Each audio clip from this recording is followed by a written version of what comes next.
to the Coffee Hour. I'm Andy Bates. I'm Sarah Golseth. It is Wednesday of Holy Week. So Holy Wednesday, I guess I should say. Holy Wednesday. And two great topics on deck. A new CPH FaithCourse I'm excited to share with, because I've had a chance to read the book. I've actually had a chance to lead a small group study on the book. So you're an expert on this. I wouldn't say I'm an expert. But we do have the experts with us today. So I'm excited to talk with them about the new CPH FaithCourse on Clearly Christian. Excited to talk about that. And it is volunteer month, so during the second half, we'll get to talk with one of our volunteers as we recognize volunteers this month, continue our series, our 4-part series during Volunteer Month. Thanks to Concordia University, Wisconsin for supporting the Coffee Hour. Find out more about Concordia University, Wisconsin at cuw.edu, cuw.edu. Live uncommon. Joining us today, the Reverend Trevor Sutton. He's pastor at St. Luke Lutheran Church in Lansing, Michigan, and author of Clearly Christian. Pastor Sutton, always a joy to have some time to chat with you. Thanks for having me. And Joe Willmann, Senior Instructional Designer at Concordia Publishing House, and the guy behind all these CPH Faith courses. Joe, thanks so much for joining us. Great to be with you guys today. So, clearly Christian. I almost said Clearly Sutton. We have Clearly Sutton with us to talk about Trevor Christian. We have Pastor Sutton to talk about his book, Clearly Christian, today, and present some really engaging topics. I enjoyed going through this book individually and with a group at my congregation.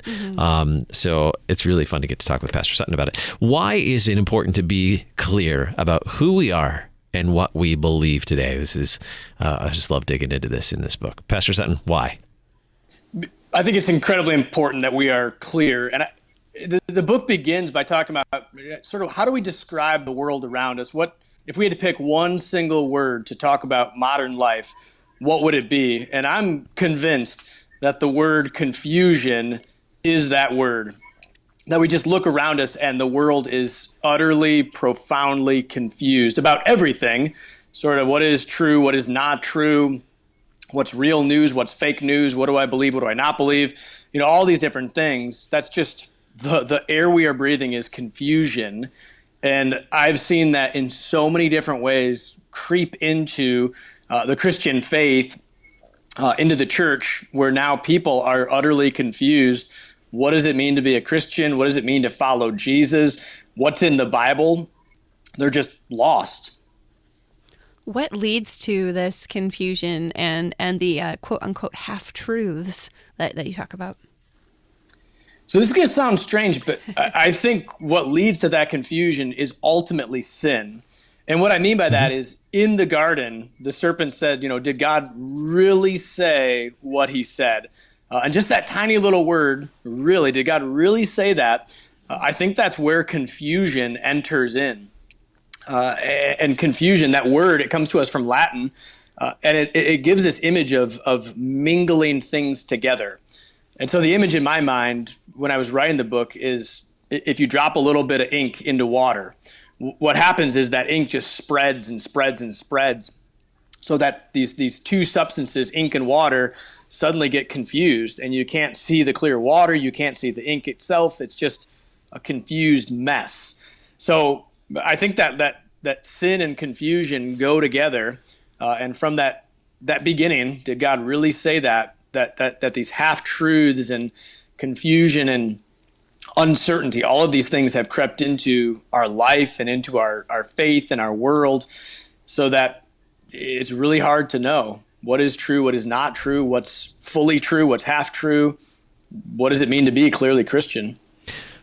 But we live in a world and a society where we are hyper-connected with so many opportunities for truth. Why do we end up with so many mistruths or half-truths and so much confusion if we have all these opportunities for truth to be communicated?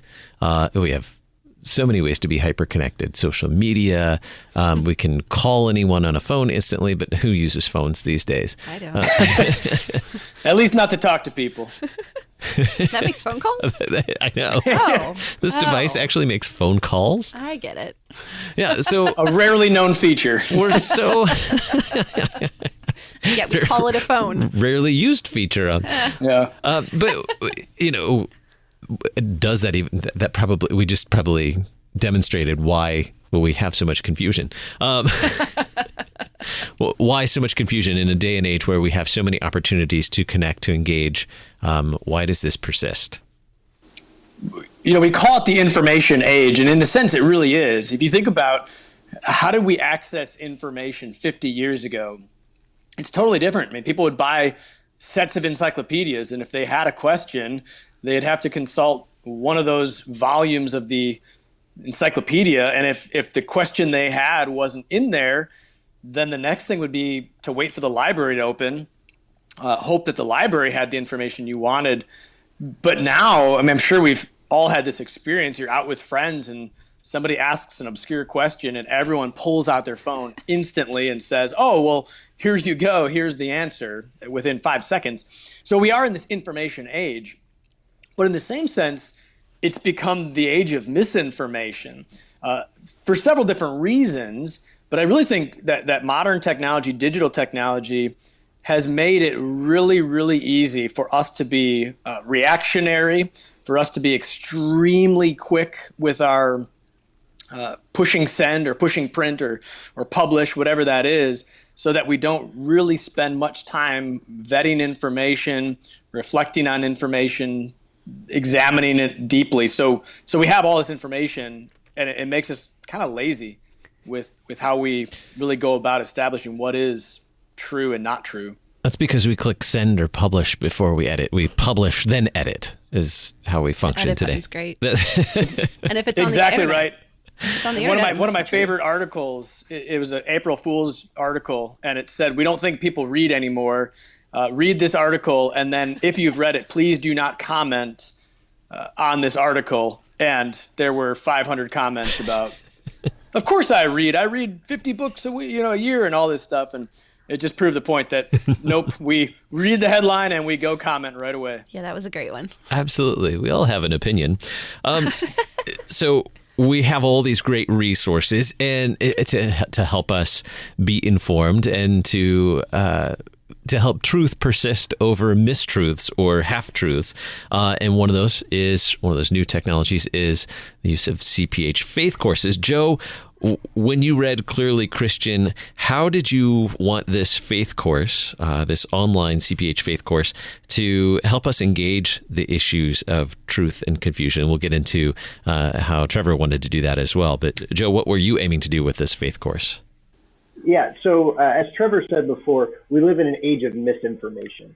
And so when looking at the book, it was one of the books that I was fortunate enough that I read before we even decided to do a faith course on it. And looking at the first two chapters, really diving into what is confusion, but then driving our hearers and our learners towards the only thing, not only a thing, but the only man, the only person that can clear our confusion, and that's Jesus.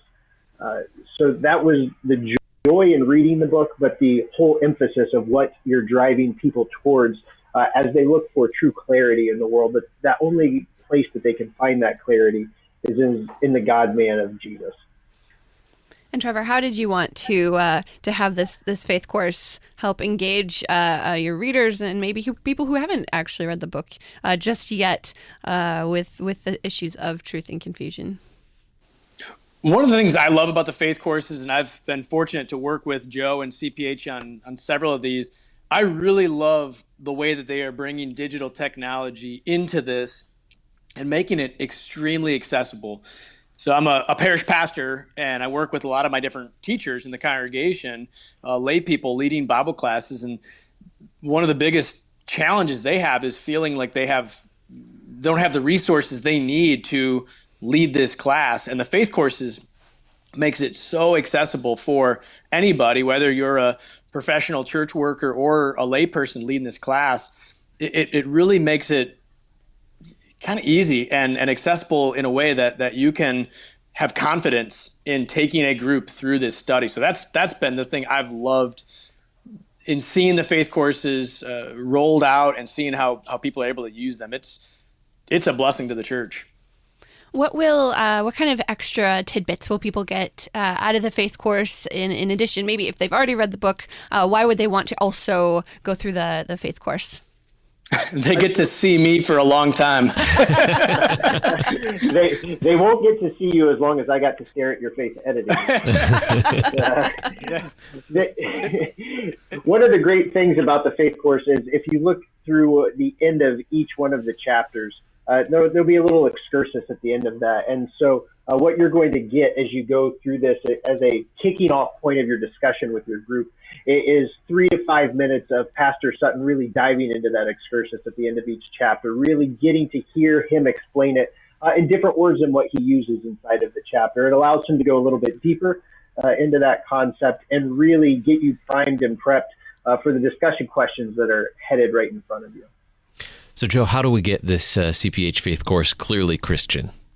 Yeah, so if you go to cphfaithcourses.com, it'll be on the main page, but if you happen to be listening to this podcast way into the future, you just click the browse button on the site, and it will be available there. It's a 3-week or a 3-session CPH Faith Course, so it's something that if you're wanting to go to the site and sign up for and lead, maybe you're having something this summer that you need a 3-week break for, people heading on vacation or things like that. This would be a perfect way to keep people engaged as they travel and through those summer months where Bible study can be a little lighter, harder to pull your small group together to have those studies. And Trevor, how did you pack that into 3 weeks? I went through this book with my congregation, and we kept getting interrupted with snow days here in the Midwest, or ice kept interrupting our studies. It was 5, 6, 7 weeks or something like that we were into it. How did you pack that into 3? Joe is masterful at editing. But really, I mean, what it is that it works in complement with the book. Mm-hmm. And so sort of as Joe's describing, there's elements in the Faith Course that are not in the book, but then there's obviously things in the book that are not in the Faith Course. So really the two together work in harmony, and you get a fuller experience and a richer study of it. Very good. CPHFaithCourses.com. Check out Clearly Christian. It should be right there. Use the browse button on the top. It's a great resource. Looking forward to checking out the Faith Course now that I've read the book and worked through it with some friends at church. So looking forward to checking out the Faith Course as well. Our guest today, the Reverend Trevor Sutton, pastor at St. Luke Lutheran Church in Lansing, Michigan, and author of Clearly Christian and a whole host of other books and articles as well. Pastor Sutton, thanks so much for being our guest on the Coffee Hour today. Thanks for having me. And Joe Willmann, Senior Instructional Designer, Concordia Publishing House. Joe, thanks so much for joining us again. Thanks, guys. God bless. Coming up in just a little bit, Volunteer Month here on the Coffee Hour. I'm Eddie Bates. I'm Sarah Golseth.